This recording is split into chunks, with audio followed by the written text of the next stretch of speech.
Welcome to Pindar Poetry. We hope you learned something new. In this video, I will explain how to create Telegram webhook updated. Set up a bot with botfather and copy the token. Create an HTTPS endpoint on your server or serverless function. Verify SSL and domain access. Use the set webhook API with your URL, optional certificate, and allowed updates.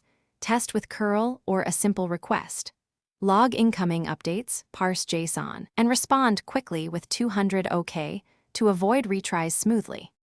Secure your token and restrict access to your webhook endpoint. Use a reliable host with low latency and automatic restarts. Set appropriate timeouts and handle 429 or 502 responses. Verify incoming requests using secret token in header or certificate. Log raw update payloads for debugging and sanitize inputs. Keep processing lightweight. Offload heavy tasks to background jobs. Monitor uptime and rotate tokens if you suspect compromise. Test webhook changes in a staging environment before production. Quick recommendation: if you need to stay hydrated during long coding sessions, check out the Owala water bottle I use. It keeps drinks cold, fits cup holders, and has a leak-proof lid. If you're finding this video helpful, please subscribe and like so I can make more guides. I've linked the bottle and other deals in the description for easy access. Thanks for watching. Now let's get back to the video.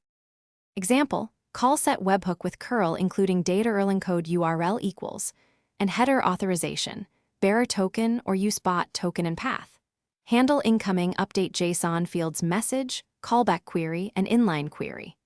A simple node server parses JSON, validates token header, enqueues jobs, and responds 200. Use retries for transient errors and reply with answer callback query when needed. Keep logs and metrics to trace failures and performance. Consider using frameworks that auto-serialize updates and manage webhook renewals to simplify development workflow. Thanks for watching. Consider subscribing if we helped you.